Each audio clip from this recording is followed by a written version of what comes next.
Thank you. And we're joined by Clive Betts, who is guesting from PAC. Okay. Order. Well, good morning, colleagues, and welcome to this stellar lineup of senior faces from the Cabinet Office. You're very welcome, and thank you for joining us this morning for what is going to be a detailed and forensic overview of some pretty key issues at hand currently. We are broadcast live, I'm told, on Parliament TV, and just to embarrass the Permanent Secretary, a special shout out to Mrs. Little, Kat's mum, who by all accounts watches you avidly on everything and would be disappointed, and she's probably now blushing to the roots of her hair that she's been named on Parliament television. So wherever you are, Mrs. Little, welcome, and sit comfortably and watch your little girl perform in front of us. There we go. Anyway, Kat, you're welcome. You can give me that £5 later. Let me just check, please, if we have any declarations of interest before we begin. Mrs. Kane. Yes, Chair, I'm a member of the Civil Service Pension Scheme. Thank you very much indeed. Any other interests? No, thank you. Right, you said at the beginning of last month that there are around 8,500 pensioners who had not received a payment. Now, that is a terrifyingly high, disappointing signal failure of whatever. That 6,300 death-related payments were outstanding, with further cases of those about to retire or leave the civil service through voluntary exit. The figures seem to be moving around. Who has got the definitive, up-to-date, robust and reliable figures? If I may start, firstly, good morning, committee, and I must reiterate my commitment to fixing this very unacceptable situation as we've discussed previously, and I'm very grateful to this committee and the Public Accounts Committee for their forensic investigation and support of the issues. I might turn to my colleague Angela, who is leading the Recovery Task Force. But before I do, I would just say that a really important part of our work is to publicly and transparently share both our recovery plan, our milestones, and the very latest data. So there is a gov.uk website that has the latest information, which is updated every couple of weeks. But Angela has the definitive numbers. Good morning, Chair. Thank you for the opportunity to share. So my responsibility since the middle of January has been to lead and work together in partnership with Capita in order to restore the service position. My total focus is on the experience of the members and getting this service back into recovery. Kat is right, there is an awful lot of information that we are trying... Sorry, let's just pause it. What's your assessment as to why it needs to recover? What are the root problems? So when I look at the cases, so I have personally been to Capita, talked to the frontline colleagues, I've seen all of the core data, everything that we have seen. It is clear that there have been a large number of members who have not had their pensions or their deaths in service sorted or whatever for some considerable time. So well before the 1st of December, we will do a review to understand exactly how we got to here, and this is obviously, apologies, this predates my engagement with it. So my responsibility is how we pick up those cases and move it forward. But those cases that we are picking up, there are obviously cases which have accrued since the 1st of December, but by far the majority of the backlog well predates the 1st of December. And therefore, when we look at our complaints, when we look at the members in all sorts of circumstances and their families, it is why that is so important, because many of them have been waiting many, many months in order to be in the situation. We absolutely will be doing a review to really get to the bottom of what has happened as we've got in our way up to the 1st of December, what happened as we moved our way through the transition, and then what has happened under my leadership since we've got through there. And that will happen early summer. But at the moment, I'm focusing all my priority and all my teams on addressing the situation for the members. It's laudable that somebody is focused on trying to resolve the backlog. But there are people retiring from the civil service every week and every month. There are. What I'm now slightly worried about is if there's going to be, let's clear the backlog first, but this is a backlog that is only probably going to be added to if there is a root problem in terms of initial administration. So you may clear the backlog, but just find it added to as further people retire and find that they're in exactly the same position. So we find ourselves in a rather sort of dystopian version of Groundhog Day. Yeah. Surely we can walk and chew gum on this, resolve the backlog, or address the backlog, whilst identifying what the key problems are in order to ensure that they are simultaneously being eradicated. That is absolutely what we're doing. So recovery is not... That's not what you said there, with respect. Ah. You said that there would be a review afterwards. No, apologies. What I mean is in terms of decisions made and actions taken. In terms of the work with Capita, I spent all day with Capita yesterday. I speak to the Managing Director of Capita Pensions 3 times a week. We are working very hard on all of the plans for improving the automation, making sure that the portal contains everything that it's supposed to be, and driving delivery, because success is not only solving the inherited cases, it is bringing the whole service back into normal service level agreement, and that's what we're doing. Sorry, let me just ask this point. If these were teething problems on a new on a new phenomenon called civil service pensions, one would expect teething problems. But people in the civil service have been retiring since Adam was a boy. People in the civil service, when they retire, have been receiving their pensions. What nobody seems to have a handle on is what is the root causal causes to create this enormous backlog. Kat. Could I have a go at perhaps answering that question directly? I think there are a number of things to restate and to build on what I've said to this committee and the PAC previously. Firstly, the size of that backlog and the issues with performance had been present under the previous administrator, which was my CSP. What became very clear closer to the transition as due diligence was undertaken on that backlog was the complexity and the ageing of the cases that had been left outstanding. And so from a Cabinet Office perspective, we performance manage, we contract manage our suppliers to deliver against a level of service level agreements and outcomes. And it is perfectly possible for a supplier to be able to reach their service agreements whilst there are issues within the outstanding cases that have not been dealt with.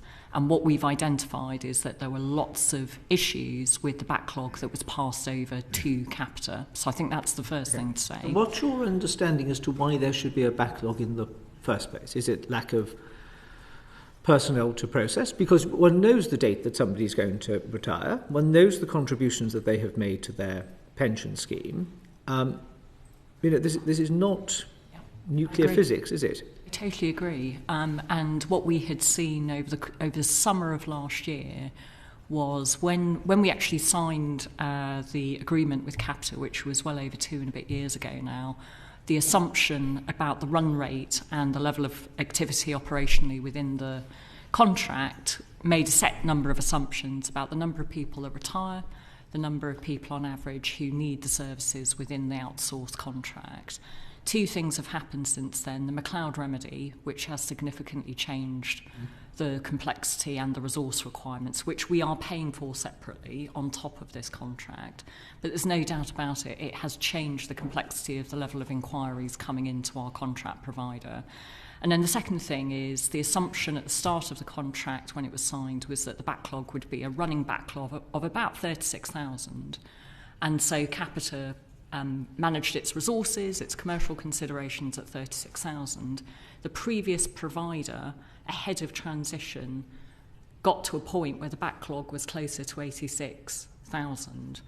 And so in the run-up to the transition, we were having conversations both with my CSP and with Capita about the level of resources that would be needed to both tackle the stock and the flow of that backlog. And that's when Capita put in more resources and we prepared for contingency plans to provide more support to them. Let me just... I don't want to reduce this to the granular, but you talk about more resources being put in by Capita. I'm sure that there's every member of Parliament, either around this horseshoe or in the chamber, who would be able to point to constituents who have contacted them in recent times about this. But I'm going to exploit my position as chair and share with the panel two from residents of North Dorset. One of whom came to see me the other week, whose husband died of cancer in November, and who was told by the person on the death in service branch of the pension bit, are you sure you don't sound old enough to be a widow?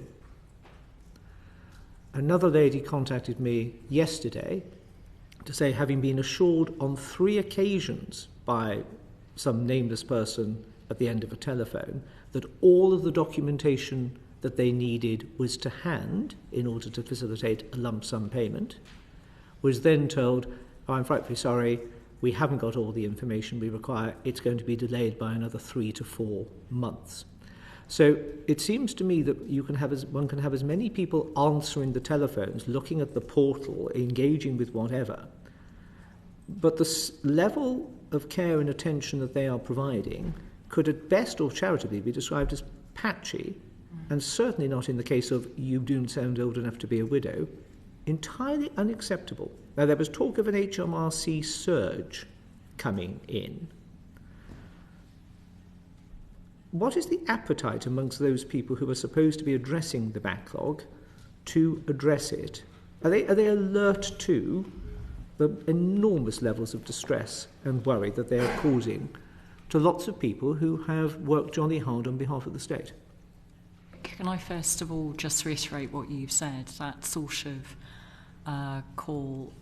conversation is utterly unacceptable. That is not appropriate, and there's obviously the level of resources as well as the quality of resources that really matters here. So I will take that up directly with Capita as an example of the sort of thing that our hard-working former civil servants and families are having to deal with. It's not good enough. Angela can perhaps talk about the surge resources and the training that we put our staff through. Yep, so you may be aware, Chair, HMRC surge resources are actually operational delivery resources that we deploy across government departments on an array of issues.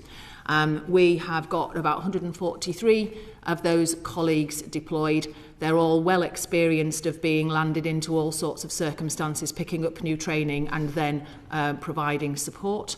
Those colleagues are doing a variety of tasks. Only tasks that they can be trained to do. You're aware, obviously, pensions is very complicated and there are definitely pieces to which it's not suitable. But they are on the call lines at the moment, helping people, for instance, unblock their access to the portal. They have been going through, and we've now completed reviewing all of the 15,000 inherited unopened emails. Those are all opened and reviewed, and about 2,500 of those required action to be taken, so we'll be following that through. They have been trained to do some pieces of the other processes where it is suitable that people with their training can do that work. We've also mobilised continuous improvement colleagues, data colleagues, pretty much anybody that is necessary in order to work with Capita to drive it forward. Capita are putting in at least an equal volume of colleagues across the variety of those things.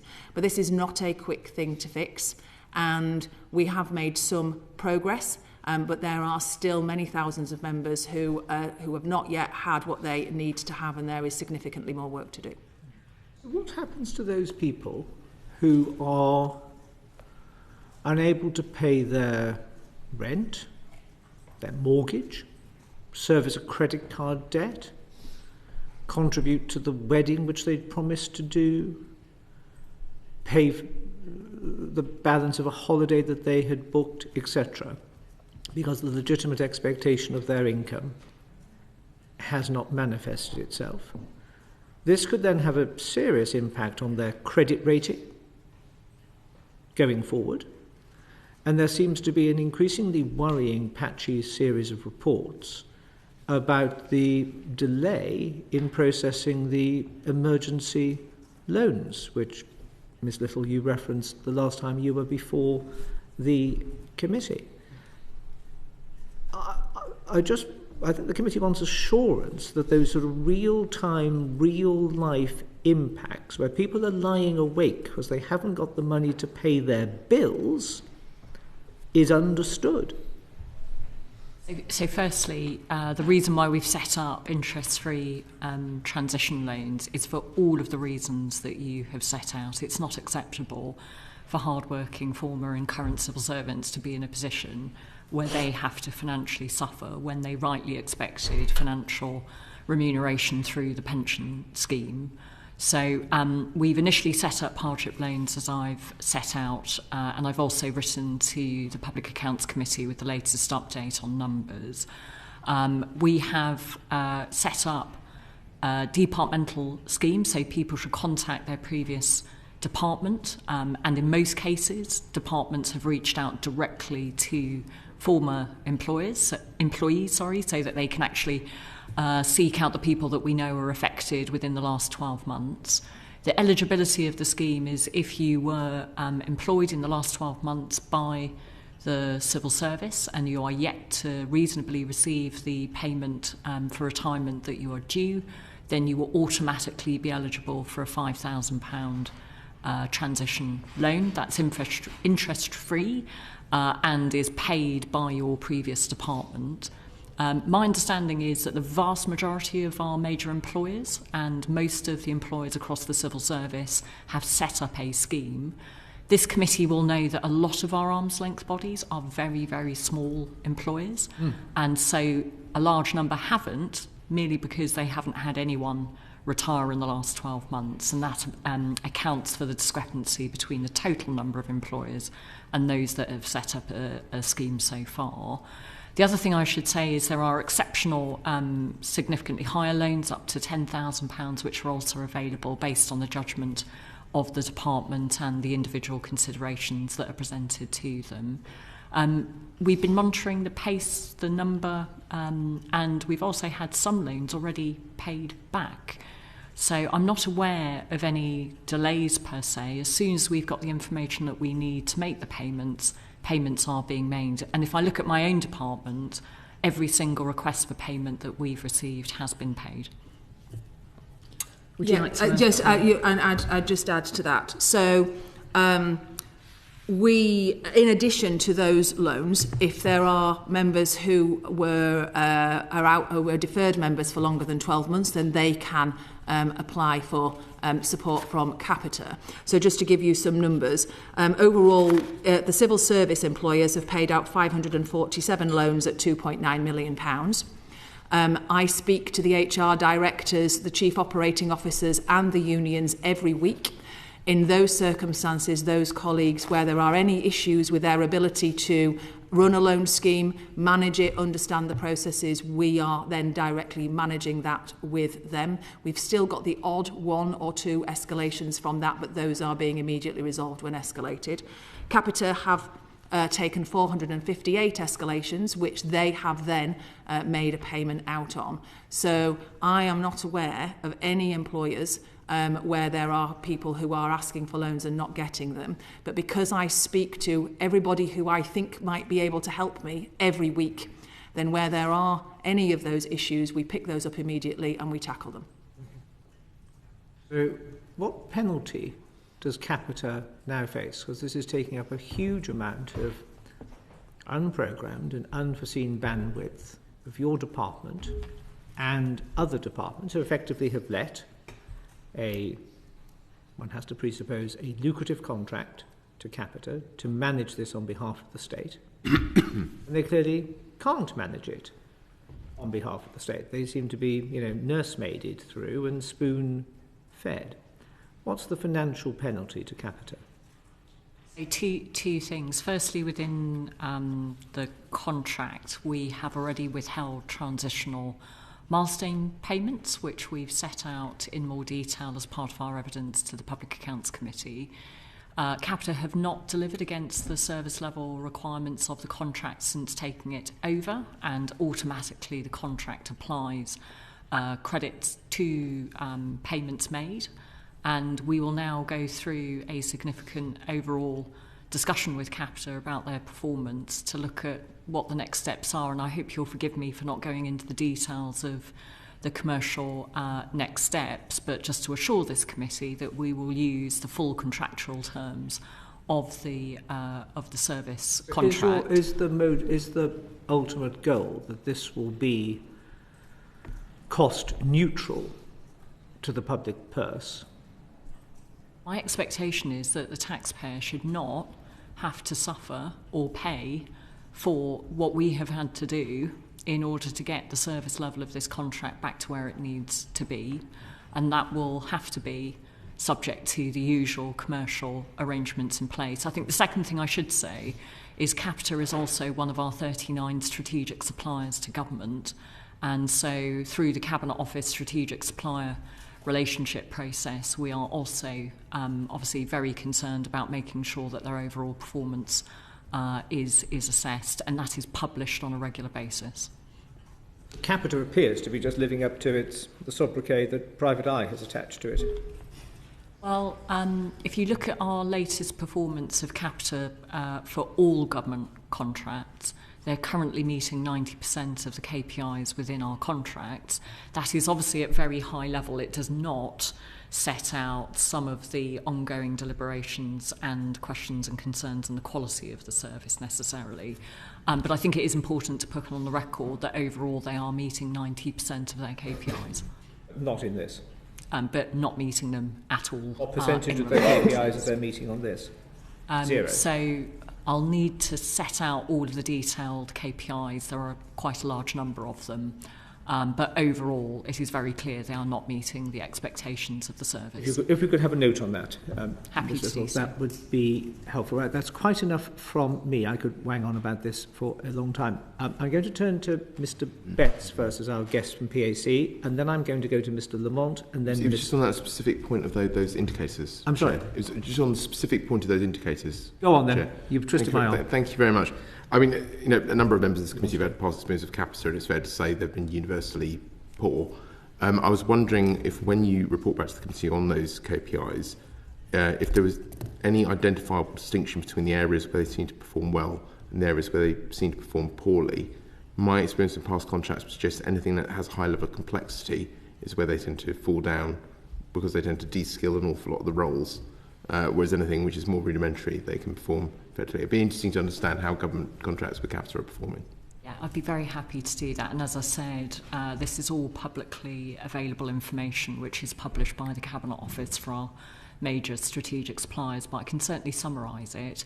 I suspect we won't have a sort of general set of circumstances, because there are two other contracts which we are closely monitoring, and they are very different in the nature to what we're talking about here. But very happy to set that out for the committee. Thank you. Thank you. Mr. Betts. Thank you, Chair. Right, a couple of questions on responsibility then to look at going forward and dealing with the mess, trying to clear it up. In terms of responsibility, you indicate the Permanent Secretary that the taxpayer shouldn't be paying for any of this. But currently, as I understand it, there's 150 civil servants being seconded to Capita, working with Capita and being paid for by the taxpayer. So surely the taxpayer, therefore, is picking up part of the bill.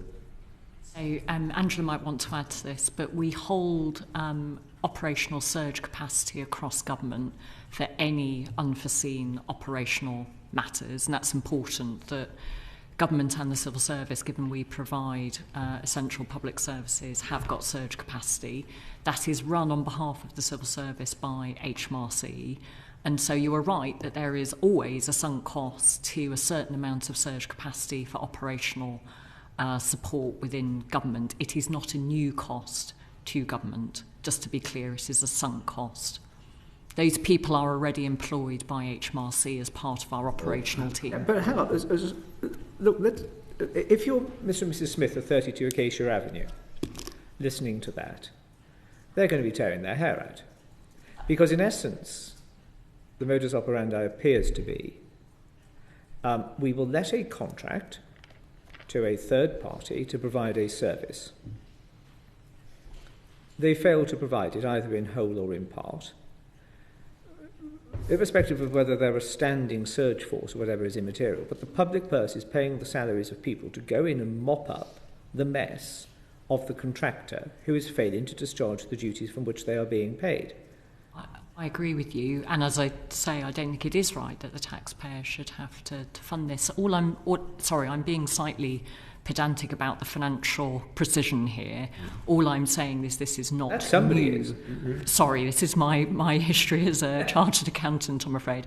All I'm saying is that this is not an additional over and above cost to the civil service. But it is. However, of course it is, because they're not doing their job. Because they're not doing their day job. No, sorry, to be really pedantic about this, we hold operational surge capacity as contingency. But they're not doing something else. They're having to clear up the mess of a private company. Yes, again, to be pedantic, therefore it is a sunk cost. I don't think Mrs Jones at Acacia Avenue cares about being pedantic or not. She cares about us paying. I'm being precise in my language because I think this is important to be precise in the actual additional financial cost.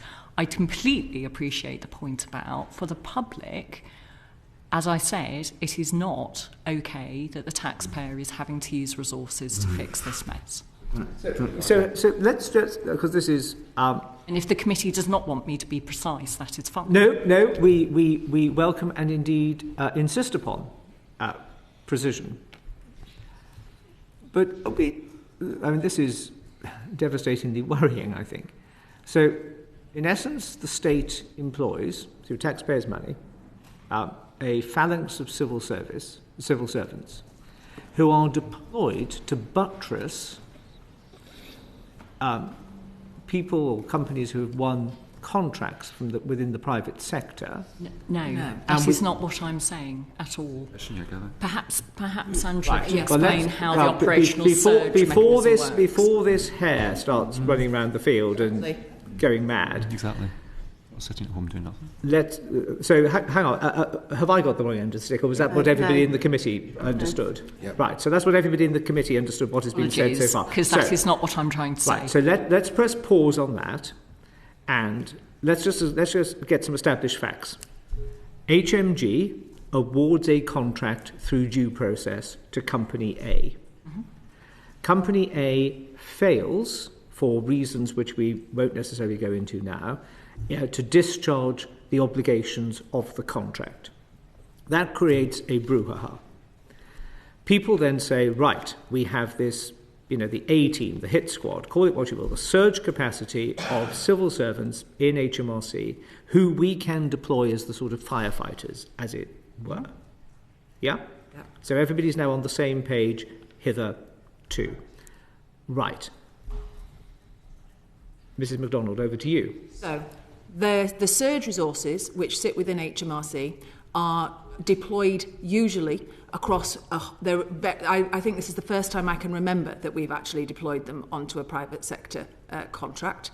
They usually run towards, so for instance, when Thomas Cook went down and we needed to send people to airports to evacuate people, etc., etc. So those colleagues are typically, without exception actually, are doing civil service things where what you need is to be able to put capacity in.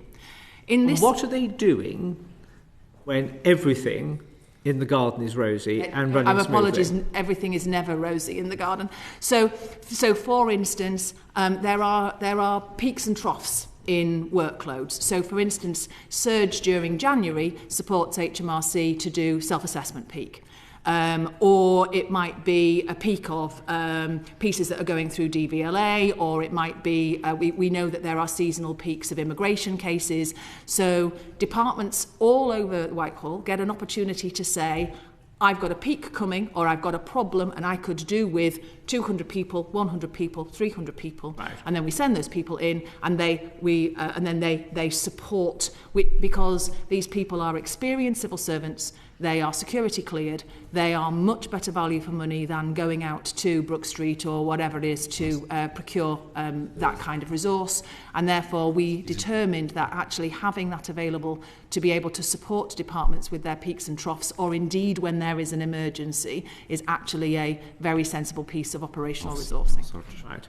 Okay. Come in. Mr. Betts? Yes. Yes.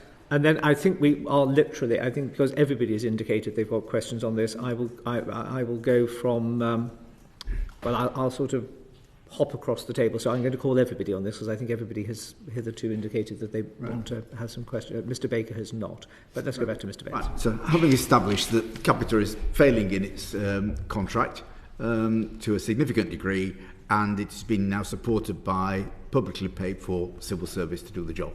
I think that's a fairly neutral way of describing it.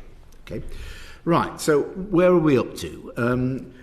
We were told initially by Capita that they were going to deal with all the most serious cases, the death in service and forecast of early retirement, by the 12th of February. On the 12th of February at the Public Accounts Committee, they shifted that deadline to the end of February, and you confirmed that that will be the case in your letter to the Chair of the Public Accounts Committee on the 23rd of February. Has that now been done, or are all the most serious cases dealt with? Yes, so if I talked about death in service, we inherited 350 cases, 294 of those have been completed.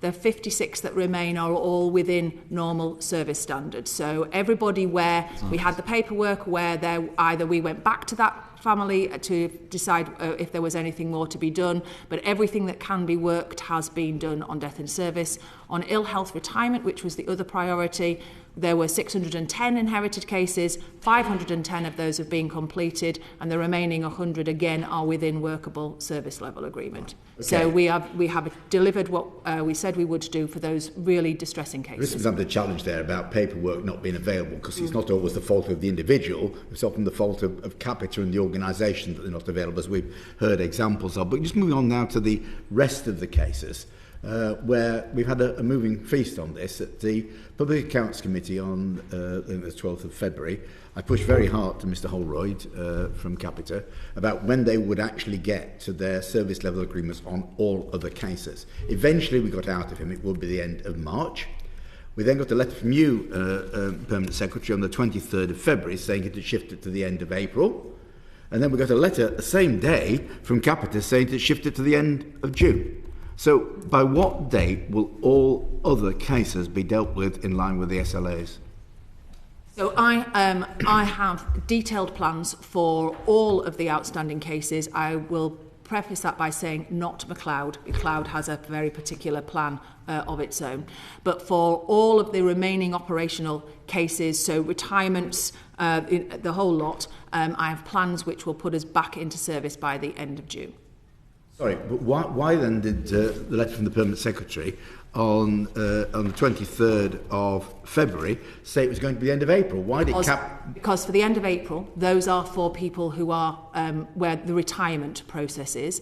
But as you will appreciate, we do all, so cases people want transfer values, divorces, there's a whole array of processes which we manage. I think the problem is here, we started to get to a position where you get a date and then suddenly there's caveats put in and exemptions put in, which weren't in the letter on the 23rd of February, weren't when Capita came to the Public Accounts Committee on the 12th of February. They were pushed very, very hard, and they gave no caveats about the end of March. It's now slipped 3 months in the matter of 3 weeks.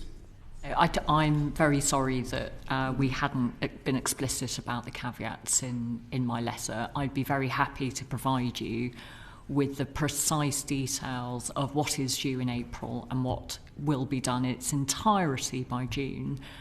Ultimately, every single service level is expected to be back operationally at the end of June. That is what we are performance managing Capita against. Yeah, I just said to Capita at our hearing on the 12th of February, why should we believe a word you said? And it seems I was right, because they said the end of March and it's going to be the end of June. I will need to speak to Capita about what they had assumed in giving that date to you. Yeah. But my assessment and the recovery plans that we have put in place to answer the question of the PAC is it won't be until the end of June. Right. I think it's more to pursue here. I mean, it's really problem. What I just want to put on the record, which I appreciate is possibly blinding the obvious. I don't think it's an eccentric expectation of parliamentarians that we don't get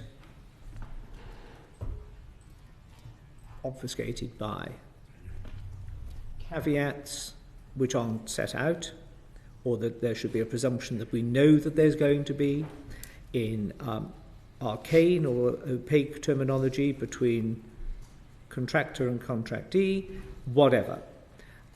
I think that there is an absolute expectation now that as far as this committee is concerned, and the Public Accounts Committee, that the fullest possible details in real time are provided on a fairly regular basis. I don't want to hear the next time we go through this, because I rather fear, as I think Mr. Betts seemed to intimate as well, we will be going round this track a few more times subsequent to today. This is how it usually... I think we just need to have chapter and verse set out in black and white very clearly. What are the expectations? What are the penalties? What are the timelines? What the reporting is from Capita back to whoever, whether it's you, Angela, or you, Kat, or whoever. Are they on target, etc.? And the other thing I think we just want to make absolutely certain of is that new entrants to the civil service pension aren't being adversely hit, as the disproportionate amount of activity, energy and attention is paid on clearing the backlog, because otherwise we just create volume 2 of a backlog. So can we just take that as a sort of action point going forward? Because I think everybody just gets entirely fed up with some justification of moving feasts of deadlines because of this, that and the other. If it's going to be by the end of October, jolly well tell us. But don't salami slice these things. It increases distrust amongst parliamentarians, and it increases upset amongst our constituents and others in the country. Mr. Betts, had you finished the question? I think so, Chair. I think we've established some of the issues that need resolving there. Yep. Right. I'm going to go to Mr. Lamb to see if you had anything, Peter, on this. No, you covered your point. Mr. Quigley, and then I'm going to go to Mr. Taylor. Two questions really aimed at my constituents. Thank you all for attending today as well. I'll ask them both together, but if you can answer both, please. If you were a pension claimant, how would you feel right now? And what's the message to my constituents, of which there are many, whose lives are on hold while they're waiting for Capita to get their act together? Well, firstly, it is obviously unacceptable that we're in this position, and I've spoken to many MPs and to civil servants and former civil servants about very devastating personal situations.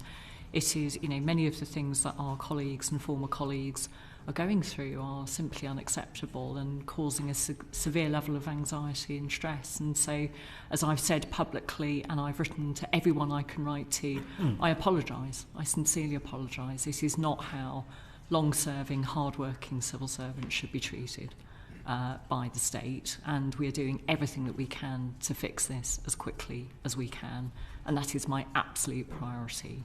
And if there is anyone that I need to convey that message to, I'm very happy to write personally in order to convey that message and apology.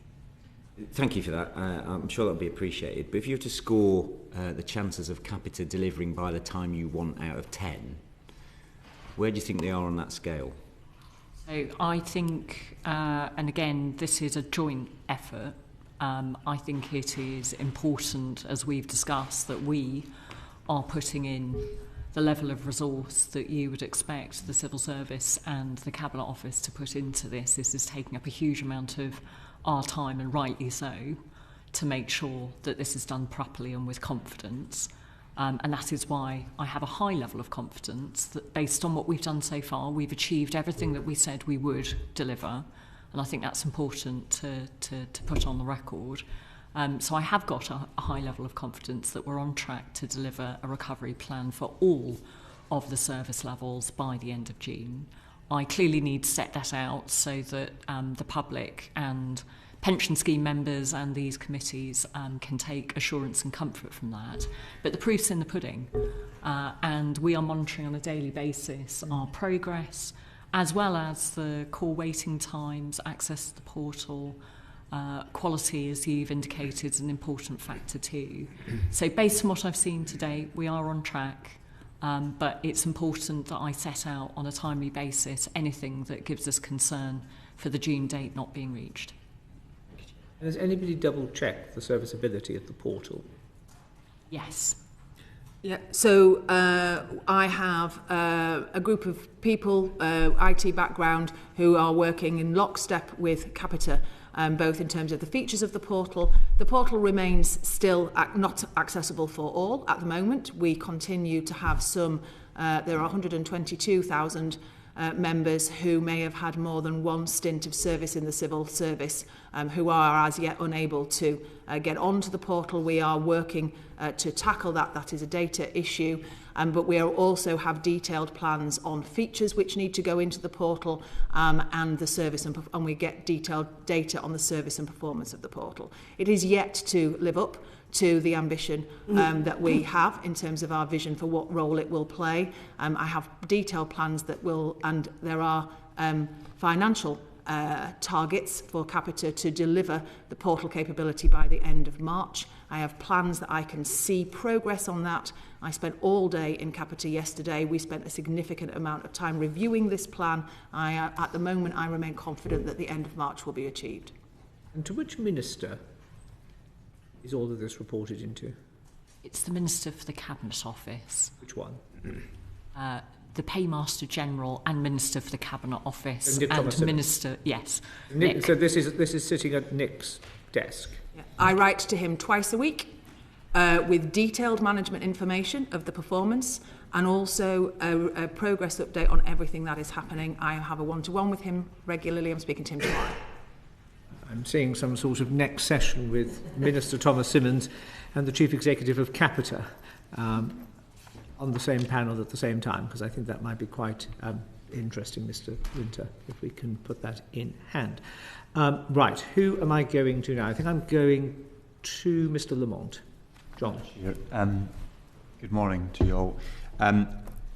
Kat, so last time you were at the committee, we had an exchange around the pensions. And just reflecting on that exchange and listening to you this morning, the impression I get is the Cabinet Office feels like a neutral actor in all of this.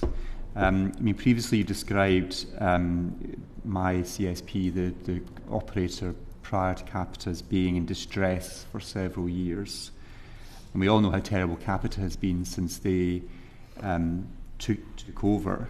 But the one common element throughout this is the Cabinet Office was responsible for procuring and managing the contract with those two operators.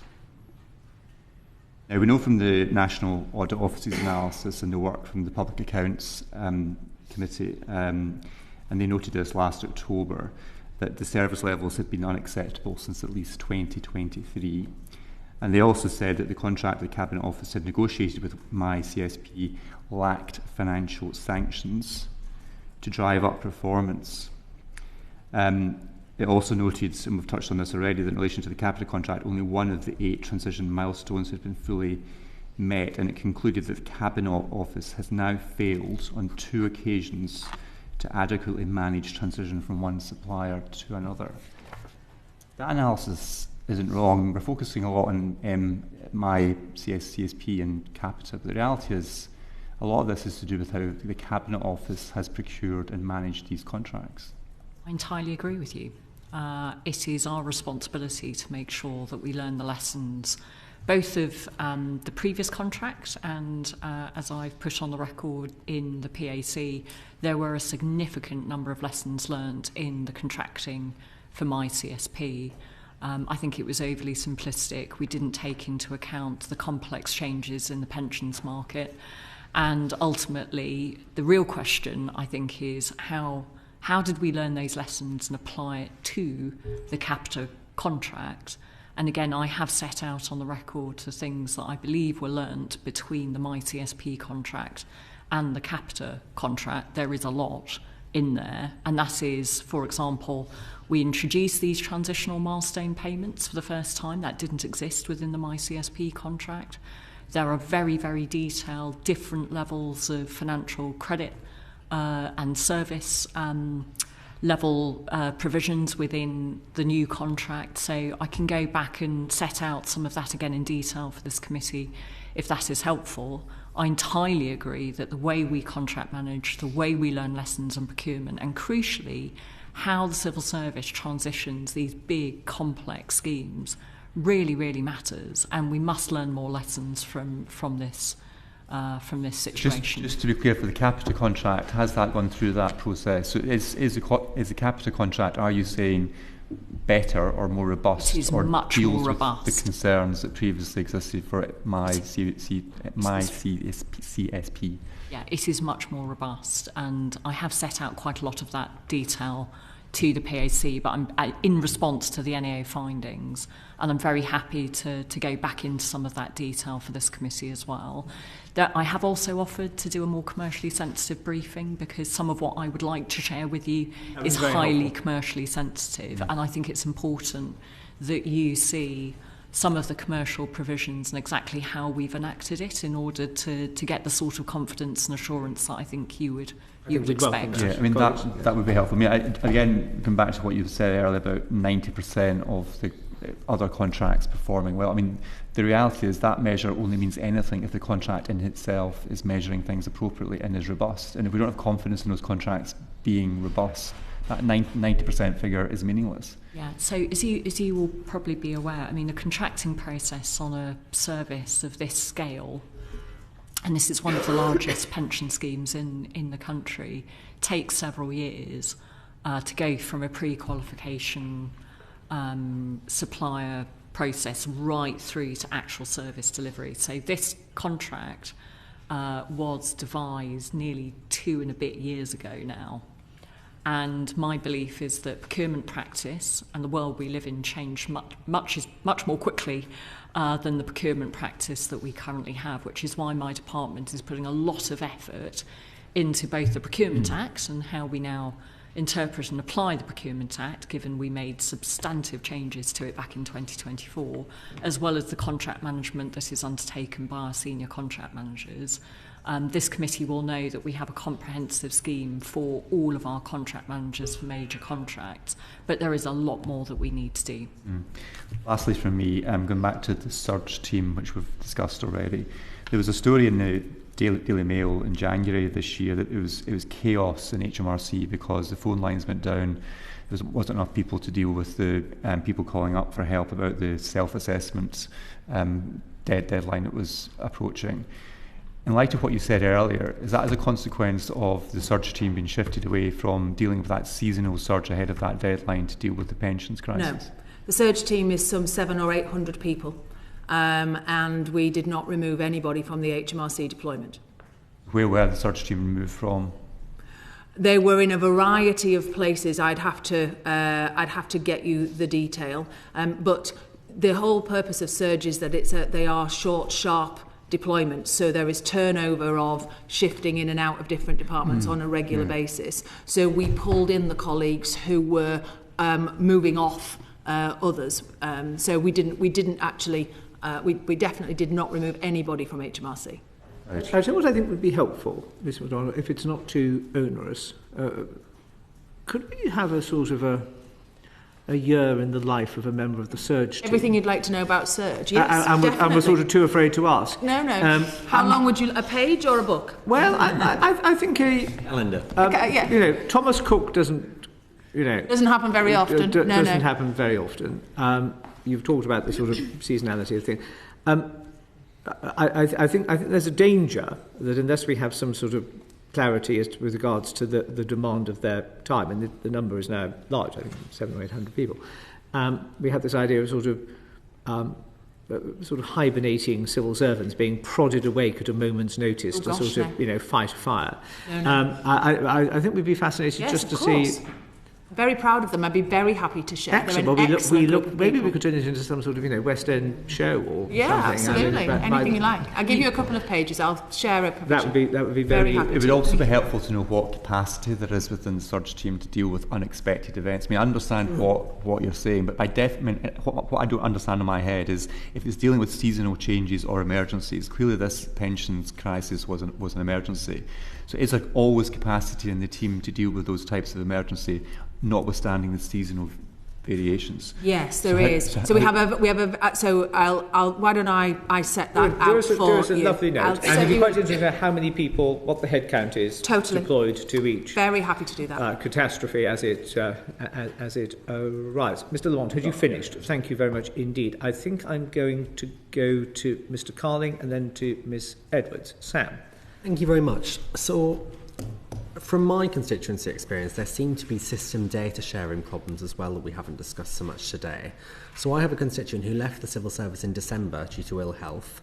This constituent's been in touch with Capita several times and has told me about getting different information and advice every time.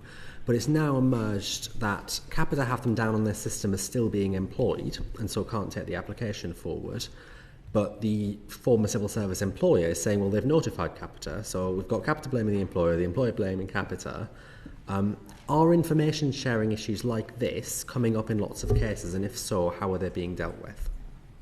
So no, they aren't. So if you would like to write to me with the particular case, I would be very happy to explore. We do have more work to do on the IT to IT interchange of information between the employers and Capita. That's where the problem is. Okay, so there is still definitely more work to do on that. Quite a few major changes to the IT actually are happening this next few days. However, there is sufficient backwards and forwards between the departments, the HR departments and Capita to mitigate all of those. So I'm terribly sorry if it sounds like your constituent has got caught up in that, and if you want to share it with me, I'll make sure it gets sorted straight away. Right, anything else? No. Ms. Edwards. Thank you. Kat, you spoke earlier around, I think, a sort of shared agreement that taxpayers shouldn't have to bear the burden of paying for this debacle. You mentioned fines, potential fines for Capita, but it sounds from what you said earlier that there were significant issues in terms of the size of the backlog that you were dealing with from My CSP. Will there be any fines for them? Because they were obviously, or financial implications for them, because they were obviously a huge contributor to the problem. So I need to take some further legal and commercial advice on how we take this forward. It is a slightly more complex matter, and I can't go into the detail of it here in committee, but as I said, I'm very happy to talk you through where we are in our considerations in a private session. Thank you. I also just want to, we've rightly been looking at how we can fix this problem, for all of our constituents who are being affected by it. But I'd also like to look at some of the issues around the transfer and the decision making and the preparedness, because it obviously has broader implications for how the civil service manages these kind of contracts, how it approaches contract transfers as well. We've seen that the readiness milestones just weren't being met, so it had failed to meet 7 of the 8. Capita had failed to meet 7 of the 8 readiness milestones, but there was still a decision made to proceed. Why was that decision made when the unions were raising concerns, your own metrics were showing that it wasn't going to be a successful transfer? So by the time we did our final no-go decision, Capita had met the milestones, and so the NEO report was at an earlier stage in the year, and I think I gave evidence to the PAC pre-summer reset, so that would have been in June, July time. In November, when we made our final no-go decision, I think there's a few things that are worth reiterating. Firstly, contractually, we'd reached the end of the My CSP contract. We couldn't do any more extensions. And so that meant that we would have run out of a commercial contract for the current service provider on the 1st of December. So we pushed the decision as far back as we could to give time for Capita to meet the milestones and the detailed no-go considerations that we had in place. At that point, the MyCSP backlog, as you alluded to, had significantly increased, and we were up to the 86,000 level mark. And also at that point, Capita had given significant assurances about the level of technological investment, about the transition plan, which had gone through our due diligence processes, and we had discussed the level of risks of how that backlog would be managed and what contingency arrangements would be needed directly with the Chief Executive of Capita. And so the very difficult decision that we put to ministers was, do you want to continue with MyCSP without any commercial protections whatsoever, with a backlog that is increasing? And I'd had a debate with the PAC about the importance of trade union recognition, which we had failed to secure under the MyCSP contract. Or do you want to move to Capita with more investment, more resource, a much tougher contract, and, in our view, an opportunity to get this backlog down and to manage the service in a more effective way? I don't in any way like giving that sort of advice to a minister, because in those sort of situations, basically I'm saying, do you want to continue with a poor service that looks like it's going to get worse with no commercial protection, or do you want to move to a new service that is highly risky and complicated and has some different challenges? Death by hanging or electrocution, isn't it? You would have to ask the Minister for the Cabinet Office how he felt. But these are the sort of judgment calls that we have to take in these big service transitions. And so I saw it as our job to look at all of the risks and to put in place the mitigations that we felt we could put in place, which included preparations for serious service challenges, which sadly is where we ended up. So that is broadly the summary of how we made the decision. There was a huge amount of due diligence, commercial discussions, and direct meetings between myself, the Minister for the Cabinet Office, and the Chief Executive of Capita ahead of making that decision. And ultimately, we had to take a judgment. Yeah. Okay, so you ultimately sort of had to choose the least worst option of those that were presented to the Cabinet Minister. But obviously, you know, that there was progress made towards those milestones just before the go-no-go decision. It sounds like there were sort of assurances that were given by Capita senior leadership, but they don't seem to have been based on any evidence, based on the experience that subsequently has come out in the wash. I think, and again, I would very much welcome having a hearing alongside colleagues at Capita. We haven't yet done that, and I'm very happy to participate in that. We did seek specific assurances on the backlog, on the contingency plans, and as I say, sadly, those assurances on contingency were needed. And I mean, you discussed, I think, with the Public Accounts Committee, these kind of robust contingency plans that would be in place in the event that Capita wasn't ready by December. Were there any contingency plans for if there were issues that we're seeing now around associated with the transfer that you were able to put in place when it was quite evident that things weren't working? Part of the contingency plans was the use of the operational surge capacity for government. That is always our backstop for these sort of arrangements. I have to admit I didn't have that conversation directly with HMRC until early January, where it became very, very clear that that was the first month of operation when we got the first set of results that we were going to need to provide additional resources. But we knew that the operational surge capacity was available. Mr. Bond, you had just a small connected point. Although the contract changed from MyCSP to Capita, around 350 employees transferred over under TUPE, is that correct? That's correct. Does that include senior and management as well? I would need to double check the level of seniority. The overarching senior leadership of the pensions business in Capita was already in Capita. They did not transfer from MyCSP. They were entirely new? They were, so the current chief executive of their pensions business is Capita and has not transferred from my CSP. Do you acknowledge there might be a risk in terms of the cultural problems that existed before being transferred into the new Capita? And that was part of the considerations and the discussions with Capita. They've supplemented the staff that transferred over to top it up to, I think, about 500 members of staff. So they have pretty much matched the level of additional staffing that the civil service have put into the Capita resource requirement. Thank you. I just check one sort of factual thing, which you may have an answer to and may need to write to us. What assurance can you give the committee that all of the relevant paperwork that Capita requires for individual cases, for individual pensions, is held by Capita?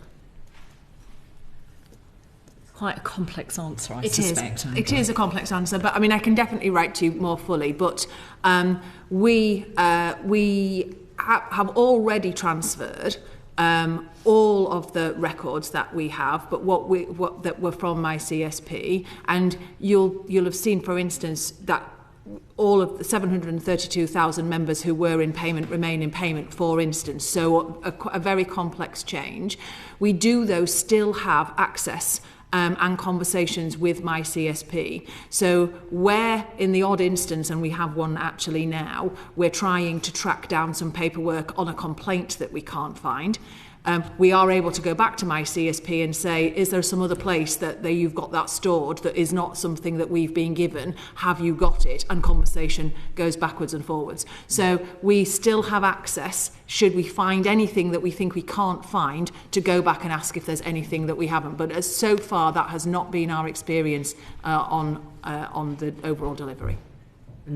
Is there veracity? Do you recognise this figure of 8,153 members who had received a quote and who were awaiting their pension payment? Yes, I absolutely recognise that.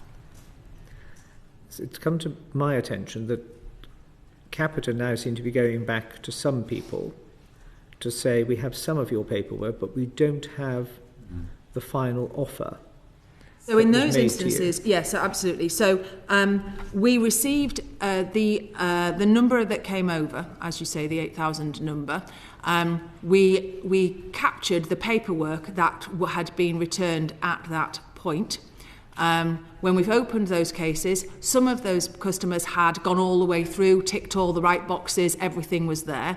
But because those cases had not been reviewed before they were effectively put in a bundle and handed over, in some instances, we're having to go back and ask questions which, if my CSP should have gone back and asked. So you haven't made the selection, or we're not clear what you haven't signed this form, those kind of things. So when you get to finalisation, there are always those kind of pieces to be done. That is frustrating for some of the members who've been sat waiting, because they should have had those questions asked of them many months ago.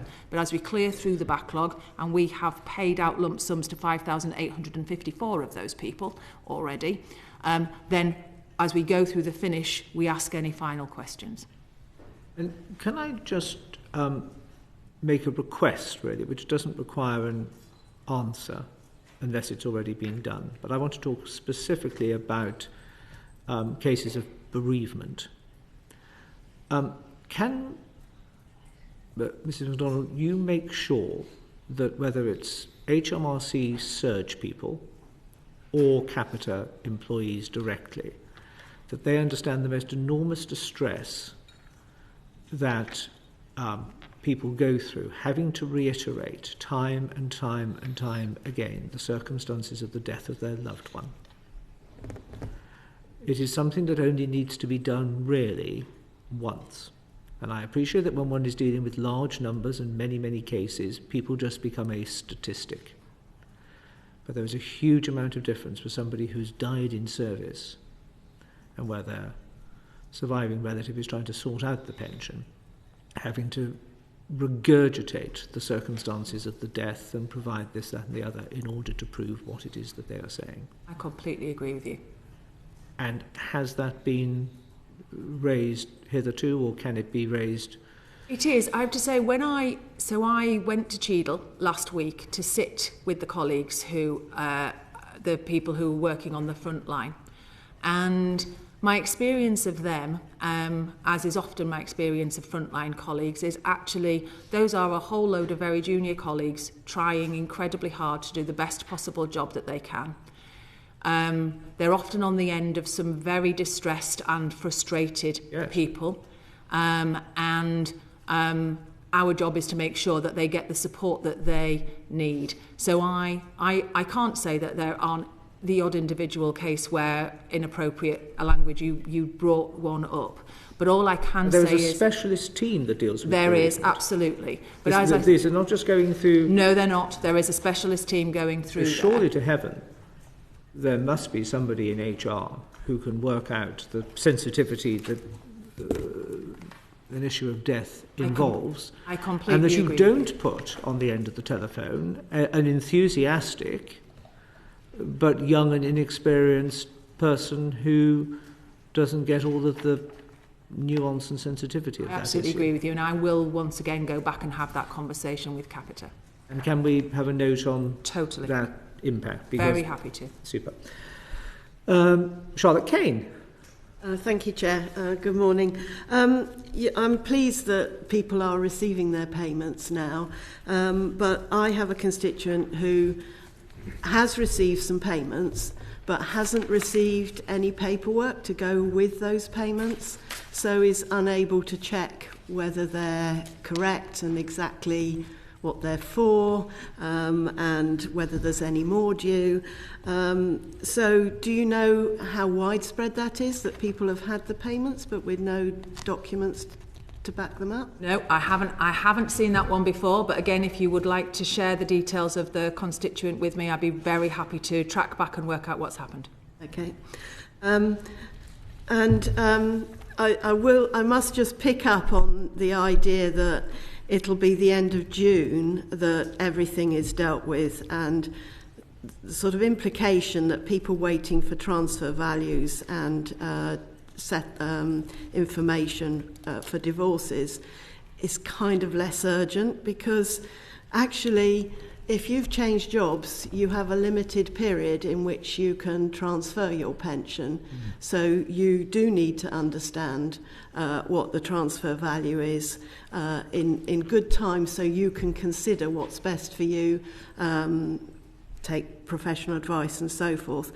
And if you're waiting to finalise your divorce, even in a friendly divorce, that's quite stressful. But in a divorce that has been unfriendly or maybe even has had abuse involved, that is really, really stressful.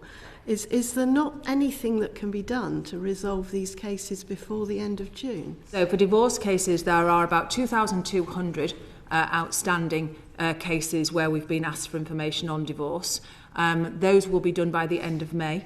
So I already have a plan for those. I was shared that yesterday, and we went through that in detail. We also, though, we understand that for the part that can add to the distress is that for some of those people, they can get into trouble with the courts, because potentially it looks to the court like they are not being helpful and supportive. Where those instances are happening, we're providing letters which the member can take to the court to explain that the problem is not theirs, it is ours. However, we must solve the problems, and I have a plan to solve those by the end of May. On the transfer values, those, again, as you quite rightly are important, they are time sensitive. However, they are usually capable, we can move the deadlines. We talk to the schemes concerned and explain the situation. So for transfer values in, we will be shifting the deadlines to ensure that nobody is unable to transfer a value in because of these situations.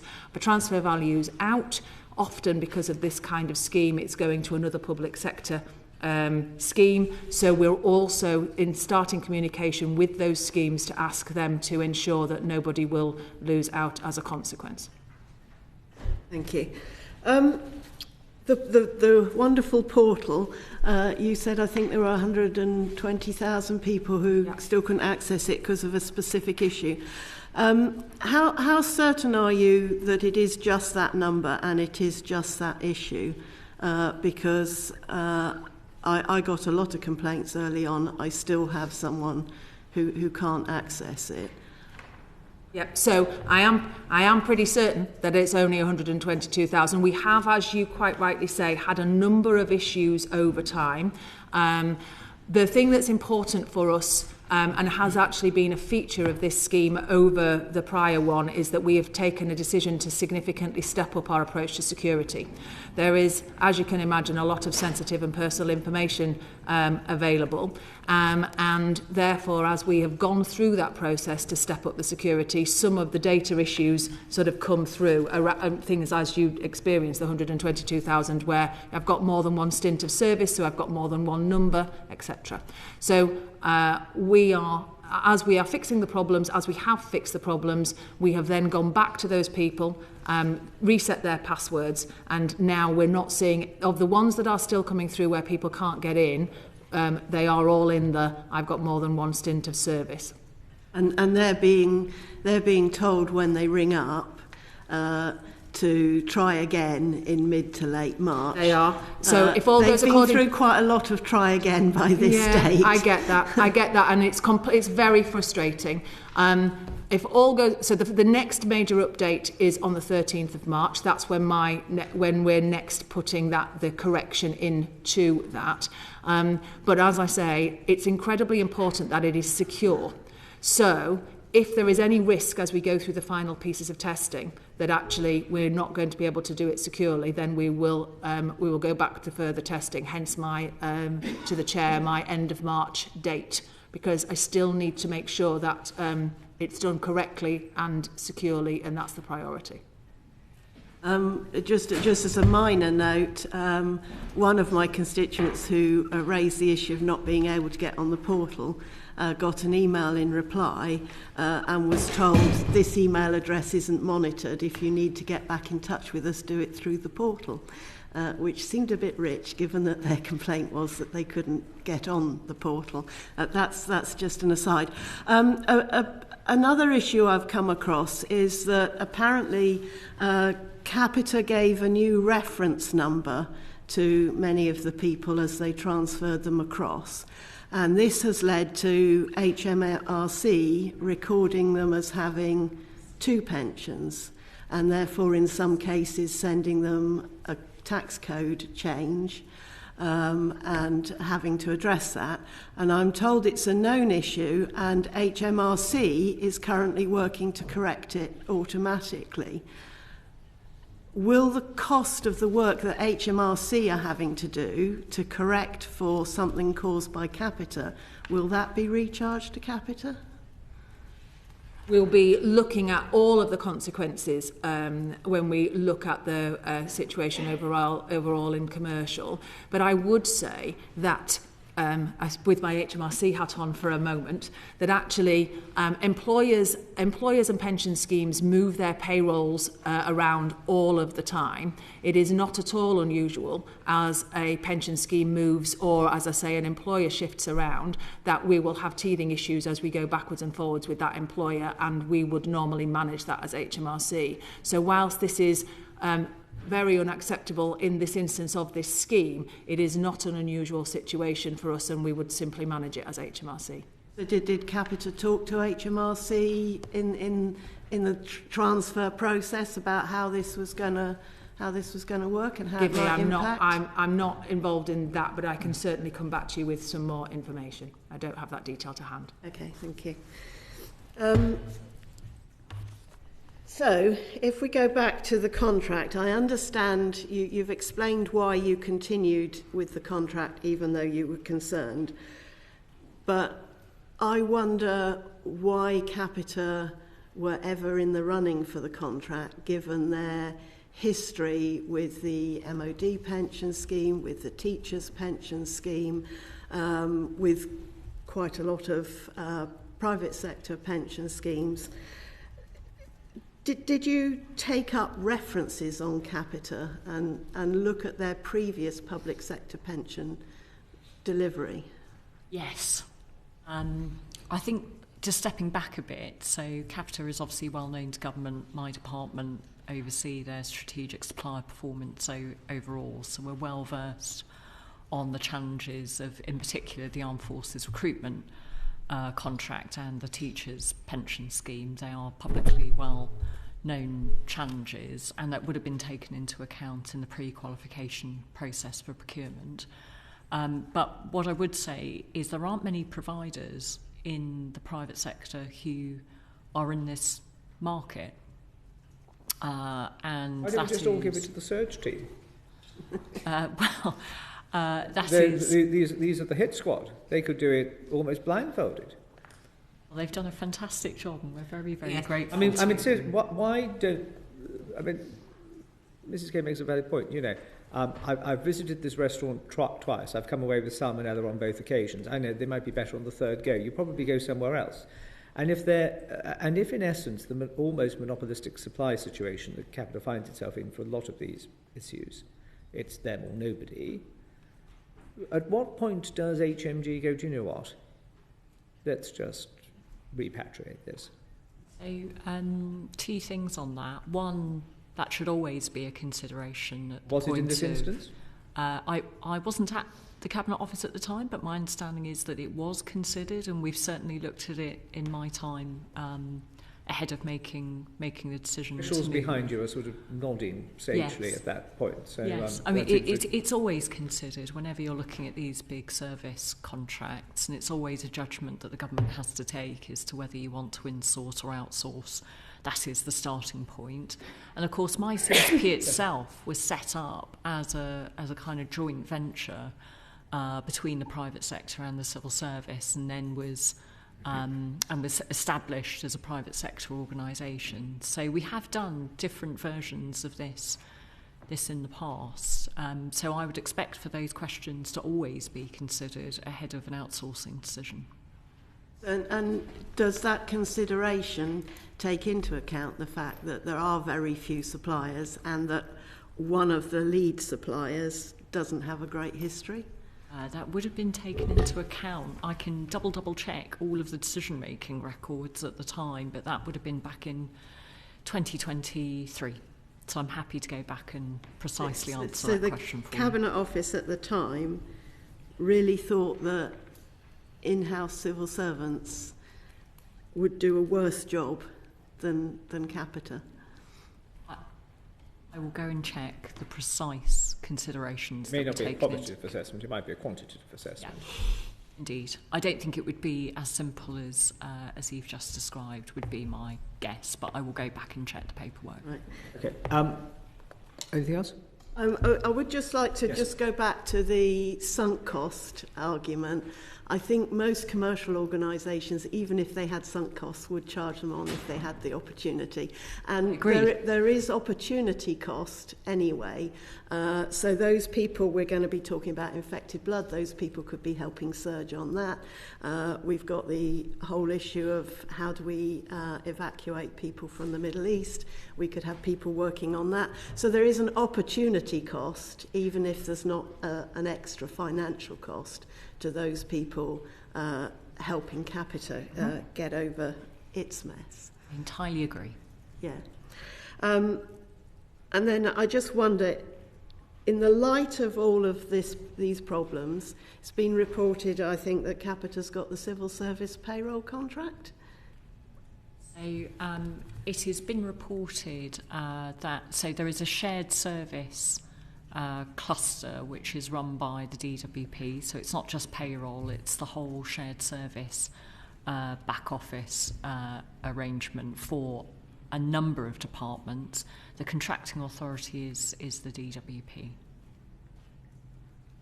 And did they ask the Cabinet Office for your view on Capita before awarding it? They did, and very robust, comprehensive due diligence was undertaken by the DWP. Thank you, Chair. Beth, you had a very quick... I have. Given the history of consistent failures of private contractors in running pension schemes right across the board, would it be appropriate now for the Cabinet Office to give some serious thought to putting in place a civil service scheme of its own to run pension schemes in the future, and was a publicly owned, publicly controlled scheme, but to start to plan it now for the future?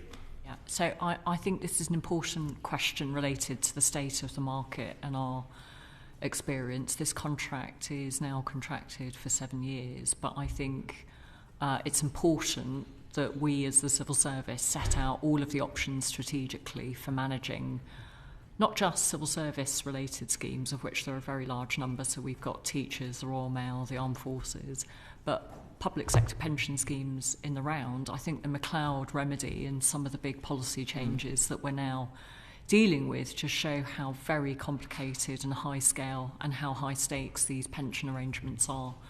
So it's a very long way of saying yes. Can I just put on the radar, I think, Mrs MacDonald, to you, and maybe a note on this subsequent would be helpful to the committee. But this is just in relation to the emergency interim loans. You explained to us earlier in the session about how individual departments and ALBs, when they have the scale or otherwise it's being passported, are handling those in a and I don't use this disparagingly, in a siloed way.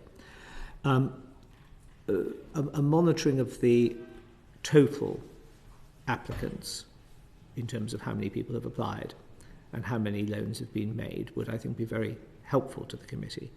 And if you haven't already given thought to it, or if somebody hasn't given thought to it, can I urge that thought is given to this point, that if one misses credit card repayments, for example, the credit agencies view that effectively as the sort of, as a capital offence, and your credit and your personal credit rating falls, so I'm told. Likewise, mortgage companies and others. What, in terms of strategic comms or letters of comfort, is somebody able to provide those people who, through no fault of their own, maybe because they're waiting for a loan or they only heard about a loan, the opportunity for a loan recently, but are getting themselves into financial trouble, which will have an impact on their credit rating, in order to contextualize, that the reason for their financial difficulties is of no fault of their own but of officialdom, and they therefore should bear no personal penalty, because there are people, I know of two, who have been unable to make mortgage repayments because their pensions have just not come through.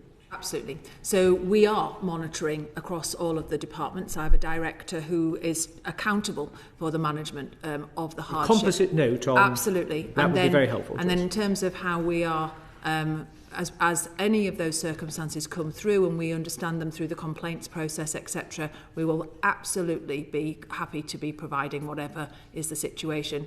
We're looking, I've already had conversations with the Pensions Ombudsman. We are looking at how we ensure that there is proper oversight and approach to any aspect of redress for the experience and the losses incurred by anybody who is caught up in this, and we're working on a proposal at the moment, again, as I say, in line with detailed conversations with the Ombudsman, and any consequences which are through no fault of their own, we absolutely will take whatever action is necessary. But I'd be very happy to write to the committee. Because in all the big numbers and everything else, just those human personal impacts, and one's going to guess that if you're having to apply for an interim loan, you're not exactly flush and sitting on a whole load of, savings and heaven knows. My entire focus is ensuring that all of the members get what they are entitled to get. Thank you. Right. We could, I think for this, at this point in time, I think we've had a good ventilation of the issues.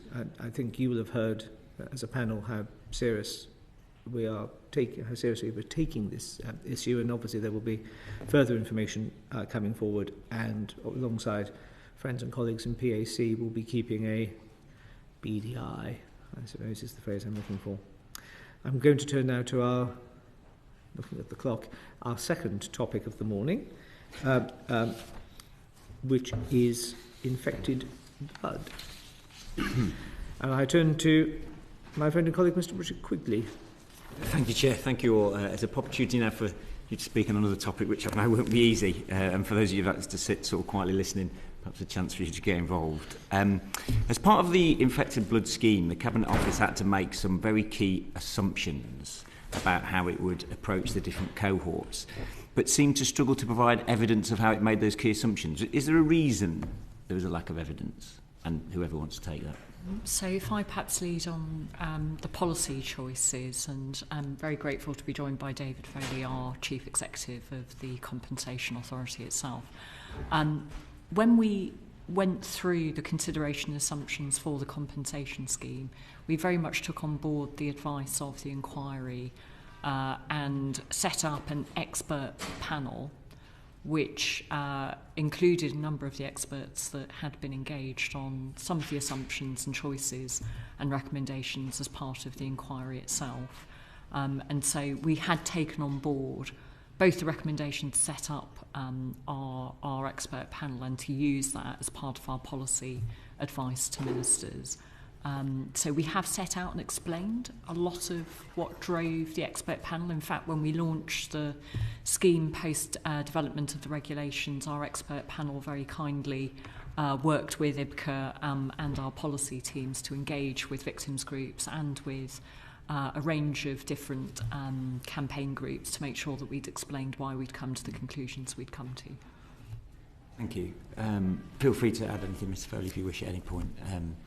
In terms of the different cohorts, and I think this is why it is quite complicated, and I'm not going to sit here and sympathise necessarily because people are desperate for compensation, but there must be very different challenges with each cohort. How are you coping with those different challenges? Because some of those cohorts must be really difficult to find to even get them to come forward. So how are you dealing with that? Can I just state up front, I mean, this is an incredibly human and deeply difficult set of circumstances, and quite often our staff and teams are talking to victims or relatives of victims who've been affected or friends of victims in the most tragic of circumstances. And I think, for real credit to David and to the policy teams, we have spent a lot of time thinking about how on earth you monetise, which, let's face it, is a very hard transaction, the human impact of what has actually happened over the past decades. And so we don't in any way underestimate the level of challenge and difficulty in doing that up front. But David, you should say a bit about the affected cohort challenges. Thank you. I agree, Mr. Quigley. It is very complicated. As it's been described, this is a compensation scheme to respond to the largest mistreatment scandal in the NHS's history. And as Sir Brian Langstaff said in the inquiry, this was not an accident. And indeed, part of the inquiry discovery was that there has been cover-up, which of course makes it difficult to understand exactly how many people. And as Kat has pointed out, we're talking about people who were infected or who had a relationship with somebody who was infected and therefore were affected, where the infection happened decades ago, where records were kept in very different ways to they are now. And indeed, medical practices were different and therefore tests were different for how people were tested for disease. But also over a span of decades as well. So practices in terms of record keeping changed and also... what we've worked on is, first of all, we've worked on taking all of the information that's available about the cohorts already. So the inquiry itself asked an expert statistical group to look at this to try and assess how many people there were. There were certain cohorts that they gave some clarity about, so they were relatively sure about the number of people who were infected with HIV over the period. There were other cohorts that they said it would be impossible to estimate. So those people who were subject to secondary infections, for example, they said it's impossible to assess how many that would be. That gives you an idea of the scale of the difficulty. After that, the DHSC had a look at whether they could further enhance the estimate of the numbers. And then since then, the Cabinet Office IBERT team have also had it. Now, we have then taken all of that good work. Just to give you an idea, this discussion was spent 4 years working on this for the inquiry, and further try to enhance it as well. So just to give you an idea of how the range of those estimates has changed. When we started, the range were somewhere between 51,000 and 247,000 claims that would need to be paid. It gives you an idea of the uncertainty that there is there. We're now working on a figure that's somewhere between 19,000 and 96,000. So the work we've done has changed the range of uncertainty, but you can still see this is being quite clear. There will never be a single answer that says this is a definitive number of people there are. But that, notwithstanding that, we're still continuing to try and refine those estimates, and we're doing that both with internal data, external data, and trying to gather new data. So if I can give you some of the cohorts in particular, with the living infected, never compensated, we're looking at the registration numbers we've got, and that's giving us a better idea of how many people there are who are presenting themselves at the moment. With those who were infected and sadly deceased, we're looking at other organisations' work like the Alliance House data, the existing support schemes data, and seeing how that, with probabilistic analysis, we can change that. And with those who were affected, which is people who had a relationship, so parents, partners, children, siblings, carers, we are about to embark on a survey of those infected people that we have paid to ask them to assess how many of those there will be. That will give us, again, some more granularity about how those numbers might play out. And with the inception of IBCA, has that changed priorities from where you were before? And if it has changed priorities, has that meant you've had to sort of deprioritise other areas in terms of the compensation scheme? So the way we're approaching this is we listen very carefully to what people have said to us. We do a lot of talking to the community. We reach out individually and with their representative groups. We also listened really carefully to, and looked at the evidence that was presented to the inquiry in its second set of hearings. And when Sir Brian produced further recommendations, we accepted all of those. And in there, Sir Brian started on a principle which we accepted, which is we should pay as much compensation as quickly as possible to those who are still alive as a priority within their lifespan. That then manifests itself in a set of criteria that Sir Brian set out, which we have again accepted. And in very rough order, they go those who are sadly at the end of life, a priority queue for those then who are over 75, and then by severity of disease. Okay, thank you for that. I suppose in simple terms, and it is a leading question, I'm afraid, but are you happy with the scheme? The role of the authority and my role is to dispense it as quickly as possible, in a fair way as possible. And we are absolutely focused on making sure that whatever scheme Parliament agrees, we dispense in the best possible way. And we train all our claims managers, and we get some great feedback about our claims managers, to say, look, in the boundaries of the scheme, look at the case that's in front of you, and how do we get all of the compensation that somebody is due, so that the recognition and the acknowledgement of the harms that were done to them can be paid as quickly as possible. If I might add, I suppose the Cabinet Office designs the scheme from a regulation and parliamentary approval perspective. I think obviously Parliament's role in testing the scheme openly and transparently. We have, as David set out, accepted all of the recommendations from the inquiry. And I know that the PAC is also doing an assessment of all compensation schemes, for which we will provide further evidence. But in terms of the pace at which we have been able to design a very complex scheme and discharge it, I think it has been one of the more successful schemes of recent times. Thank you, Chair. Thank you. Mr. Baker. Thank you, Chair. Good morning, everyone. Kat, you previously told the committee in April 2025 that the Cabinet Office needs to make more payments and to learn more about the uncertainties we have so that we can forecast and estimates can improve. So if that's the case, why did it take until mid-December to open the scheme to deceased estates and to affected people?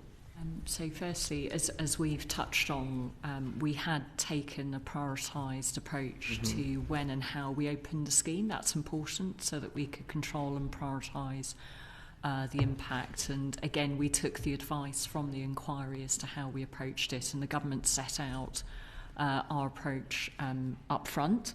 And we have delivered on the way in which we openly and transparently set out the approach to prioritisation. I think that's important, that parliamentary transparency and clarity about the approach was agreed at every step of the way.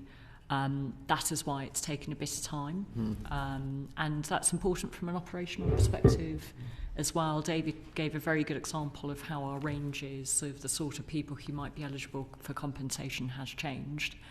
That will continue to change. My experience of these complex operational schemes where you're trying to forecast large unknowns is that the numbers do need to constantly adapt to the information you have as you make payments and as you find people. So I appreciate those points, Kat, but I'm certainly in touch with people in my constituency who've been in the cohort of affected people who are very concerned about the length of wait they face. And can I ask why the scheme has still only been open to so few people within each of these cohorts? So that's 60 people who've never been compensated and 15 people in each the deceased cohort and the affected people cohort. I mean, those are quite low numbers. Well, first of all, if I point out the progress that we made on the living registered infected cohort, which gives you an idea of why we're taking this approach. So, if you remember, in August of the year before last, the first set of regulations that gave us the power to make payments came in. By taking the test and learn approach that we have taken, in less than 2 months, we were able to start the first claim journey. In less than 4 months, we were able to pay the first person. By March of last year, we had 244 cases that we were progressing. We've now paid over 3,000 claims to the tune of £1.99 billion. And that's the progress you can make with this if you're able to develop the system in a way that understands the particularities of how cases present themselves, rather than assuming that you can just sit in a dark room and know the circumstances of everybody.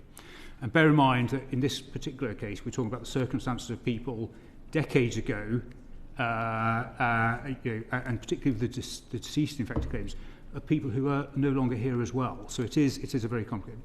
That's what we are now doing with these as well. So last year we were asked to progress as quickly as we could with the living registered infected, which we did. We're now taking the same approach with all the other cohorts. All cohorts are now open, which means that they are now starting in the private betas. And we expect the same sort of progression to happen in those cases. We will start by learning with those small number of cases, because it's really important to understand the particular problems that cases present when they arrive, but then with that learning being able to progress very quickly into rapid numbers of people being paid. It's good to hear about that progress, but you mentioned the importance of gathering data to develop the system further. And reflecting what you know now, what things do you think Cabinet Office might have done differently in respect of improving the quality of its data? David might want to add to this. One of the kind of core approaches that we've taken is to prioritise data integrity and to make sure that we're using AI and digital tools right from the start.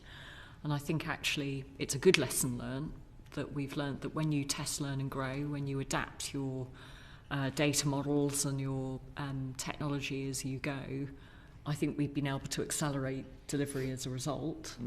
So I think there are some really positive lessons which we have also shared with other compensation schemes across government. Perhaps I could follow up with David. So how are the reflections which Kat's made, for example, on using AI to improve the understanding of the data, how are those reflections feeding into what you're doing this year, and what structures are in place now to ensure you're routinely reflecting on how to improve delivery? You're quite right to point out data is incredibly important here, and we've transferred more than 8 million records into our organisation from other organisations to be able to do it. And we are looking at what are complex and complicated records. You think about it, what we're asking really are, we're asking about people's medical records, what disease did they contract, we're asking about the severity of that disease, we're asking about when they contracted it, we're asking about did they receive a transfusion or did they use blood products in the period at risk. And of course that period at risk spanned decades and was decades ago. And so the records are kept in very different formats in different organisations. The records and the tests changed over time as well, so there isn't a single thing that you can point out and say, will that give us the answer to this question? So the data is really, really important. People hold a lot of data and organisations hold a lot of data. So we transferred a lot of data in from the existing support schemes, from the Alliance House organisations. We receive a lot of data from NHS trusts and, of course, from the haemophilia centres across the UK as well. We've also got people who present, particularly with their legal representatives, information that they've kept as well. And sometimes the packages of those information can be hundreds, if not thousands of pages long. And one of the things that we've used automation and AI to help with is the packaging of that information for a claims manager. So when a claims manager starts the journey of somebody claiming compensation, and we've worked really hard to make sure that that journey works well for every individual. We don't want this to be re-traumatising. People have been through an enormous amount of trauma already. So we make sure they have a single claims manager that sees their case through from start to finish. Those claims managers get incredible feedback, and we have a survey at the end, and people who've been through the journey speak very, very highly of the claims managers who work through them. But getting that data package so they can start that journey is one of the ways automation has helped. Thank you. And Chair, the final issue I wish to cover is around the recommendations for the independent review of the Compensation Authority, which was carried out in October, and it found that IPCA was only in the foothills of the work required to scope, build and test elements of the service in terms of some of the most uncertain elements of the scheme, such as appeals and dealing with contested beneficiary claims, for example. Can I ask what the Cabinet Office has done over the last 3 months to respond to some of the challenges raised in that report? Yeah, so we invited the reviewers to our Cabinet Office board with ministers to deep dive this with David and the chair of IPCA, and I think obviously we need to scale up and we need to do more to test as the report sets out. I think we've worked very closely with IPCA to make sure that that work is underway, and I expect it to come back to the Cabinet Office board to update us on how IPCA has taken on board the recommendations very shortly. Thank you. And if I give you some specifics, so particularly with the affected cohorts, the work that we are about to embark on in terms of surveying the people that we have paid who are infected to understand better how many there were. All of the starting points of the new cohorts, we call them private betas, are now open. So we are progressing cases in the affected cohort and are learning enormous amounts from them.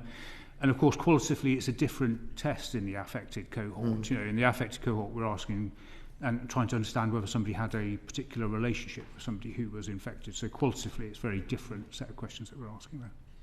Finally, Chair, the review also found that current methodology can't be scaled up for future cohorts without substantial intervention across multiple lines of operation. Now, some of the response to that may have been what you've just described, but can I just ask what does substantial intervention look like in practice?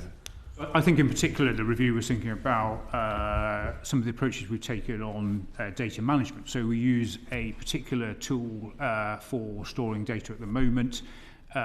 We could have taken a decision that said we will wait until we've got the highest level of data storage that we expect to get to before we started making compensation payments. But we took a judgment call that said it was much more important to start making compensation payments. We are planning to roll out a more advanced data storage platform, and that will replace that, which will be fit for purpose for all of the future cohorts as well. But it was in the interest of getting on paying compensation that we took that decision. And it can be really good to be the committee to be kept updated on that work as well. Thank you very much, David. Thank you. Thank you, Mr. Quigley. I think just two final ones is, and I don't think it's unusual to IPCA, but resource challenges were identified in the report as well, especially around digital project delivery and back office staff. What are you doing to cope with those resource challenges so it doesn't affect service delivery? So you're quite right. This is something that applies across the board. Is not unique to IPCA. We're doing three things I would describe as. So one is we are looking and trying to improve the way that we recruit and attract people into the organisation. The second thing that we are doing is we are working with our partners. So we partner with a number of organisations, commercial organisations, to see how we can bring some of the most specialist and niche skills, which are the hardest for us to attract. And then the third thing is we're looking at how we can second people in from other organisations as well. Okay. So you're doing some cross-departmental working as per we want in government? Yes, and I should say, so IPCA is not a civil service organisation. We've set it up by recruiting from the civil service initially, but one of the things that civil servants are very keen on is if they leave the civil service for what is intended to be a short period of time, that they're able to have continuous service and return into the civil service at some point in the future. People really value that sort of level of stability. So we've done our very best to set out the assurances that we can about people's ability to come back to the civil service. But when it comes to the professions, the functions, ways of working, the civil service works very closely with IBCA. Thank you for that, and that does make a lot of sense. Finally then, the additional report back in July, the Infected Blood report, stated that trust in the state had not been regained by the compensation scheme. Back to your point, Kat, about it being a very human system that you're operating here. What reassurances can you give to that community, the Infected Blood community, that you can rebuild trust? Could I perhaps start? I mean, we followed every single bit of advice that we can, and we work, as David said, very, very closely with victims' representation groups and with individuals. I think it's about time and people seeing that we are taking the due care, a human, consistent approach. I think the fact that we have caseworkers who take people from start to finish and develop a very personal relationship with victims and their relatives, ultimately that is how we build trust, is we follow through on what we said we were going to do, and we do it putting humanity and individuals at the heart of it. Yeah, I entirely agree, and our claims managers are absolutely pivotal in doing this. As well as that, we work to try and keep the community fully informed about what's happening and involved in the decision-making that happens as well. So we have our regular community update. We have what's called community developed design, which means before we take any big decision, we go out and talk to the community about how we do it. We've been running face-to-face drop-ins up and down the UK, which allows people to come in, have a personal conversation with a claims manager or a director or the chief executive of the organisation, and ask them directly what they about the thing that they're worried about. We started holding our boards in public so that people can see how we take decisions and how that's arrived at. We have just appointed a community advisory panel to the board as well, who will advise the board on all matters that it could take decisions. And alongside that, we have contracts with what we call user consultants, which are people who have lived experience and are available within the organisation to say, look, this is from somebody who's got lived experience, this is how that looks or feels. So we're constantly thinking about how we can do that and how we can improve that. And we asked Ipsos Mori to survey the community to see what's happened. And when we started, as you would expect, those numbers were really low. About a third of the community said they had any form of positive trust with IBCA. I'm pleased to say that has grown to 54% now, so that is increasing. There is still an incredibly long way for us to go, but that's all of the effort that we're trying to do, because we see that as really, really important. Thank you, Chair. Thank you very much indeed. Anybody else have any other questions on this important issue? Thank you for the work that you're doing, and obviously we'll keep that under review as well, given the history and the sensitivity of the whole issues. We're going to change now to not quite the quick fire round, but what our briefing pack tells us is called current issues. Well, we could be here till tea time, couldn't we? But this is broadly in relation to Cabinet Office involvement in the delivery of the 2 humble addresses that the House has agreed to recently, and I leave you in the more than capable hands of Mr. Luke Taylor. Thank you very much, Chair. So humble addresses are back in fashion. It seems. And Kat, you agreed the process that the Cabinet Office is leading in order to respond to the 2 humble addresses. So the first was agreed by the House on the 4th of February, and that was relating to papers around Lord Mendelssohn's appointment as His Majesty's Ambassador to the United States of America. Can you give us a bit of an update on that process and any indication of when we're going to start to see the release of documents? And as you answer that, can you also reference how the changing of the Cabinet Secretary impacted the timeline, the process, and actually getting documents to see the light of day? Yes. So first, if I perhaps deal with that question first. So when the Cabinet Secretary stood down with mutual agreement with the Prime Minister, on that day I was jointly asked to discharge the responsibilities of the Cabinet Secretary with Dame Antonia Romeo and with James Bowler, the Permanent Secretary of the Treasury, as the most senior members of the Permanent Secretary group. I specifically took on the role of discharging the humble address. And I should reiterate, the process to deliver the spirit of the humble address is operationally and in policy terms what I lead every single day. But ultimately it is a political process, and it is up to Parliament to ultimately decide whether the will of Parliament has been discharged.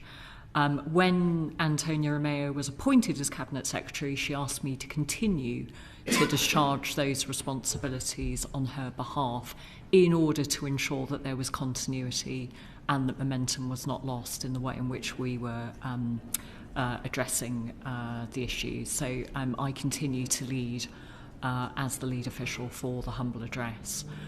In terms of where we are, the Chief Secretary to the Prime Minister gave an oral statement on Monday last week, and I can give you a bit of an update since the oral statement as well. Information gathering across government is proceeding at pace. There was a deadline last week for our first information gathering request for documents to be sent to the Cabinet Office for triaging. There are 4 buckets that, in effect, information goes into. 1, we assess whether it is in scope or not. 2, we test if it is in scope. It is then tested for consideration as to whether it might be relevant to the Metropolitan Police criminal investigation. The 3rd bucket is if it's in scope and does not prejudice national security or international relations, then it will be considered for publication as swiftly as possible. And then the 4th bucket is in-scope information that triggers the a potential prejudice to the national security or international relations of the country and therefore is submitted to the ISC. That triaging is currently underway, and the first and most important step that we undertake is if something is in scope, we will assess it for that criminal investigation, and it obviously matters deeply that we work very closely with the Met Police to ensure that information is secure and discharged in the right way. The other thing that the government has committed to is to publish the first tranche of information in early March. I would define that as within the first 2 weeks and the first half of March, and therefore you can expect for government to publish a first set of information shortly. Thank you very much. Just in terms of the appointment of Lord Mandelson, is there a reflection within the Cabinet Office around the use of non-corporate communication channels by ministers and senior officials around the discussions that lead up to incredibly important decisions like the appointment in the first place? And sorry, I should have introduced my Acting Director General of Propriety Ethics, Ellen Atkinson, who supports me day to day on the humble address and on ministerial appointments and all matters of propriety. Perhaps, Ellen, you might want to respond to that question. Yeah, so as the Chief Secretary to the Prime Minister said when he updated the House on our work on standards, we are keen to look at non-corporate communication channels within government and just make sure there is absolute clarity about how they're used. I should say we do have guidance. We work very, very hard with departments and certainly in the Cabinet Office to make sure that guidance is applied. And if we see examples where we think guidance is not being applied, then of course that is for the Permanent Secretary of the department to pursue and to take action on. Thank you. I'll move on to the next question. Yes, please. So obviously part 2, the sequel. We have a second humble address last Tuesday relating to the creation of the role of Special Representative for Trade and Investment and Andrew Mountbatten Windsor's appointment to that role. What role does the Cabinet Office have in fulfilling the response to that humble address, and kind of similar questions around process, progress, and when we can start to see some of those documents being released? Thank you. So that humble address is being discharged by DBT, and we are working incredibly closely with them, because obviously there's lessons learned from the commissioning process and the way that we're handling, for example, information security. We are supporting them in going through the same triage process in terms of Thames Valley Police, so we make sure that no documents are released that would prejudice the police investigation.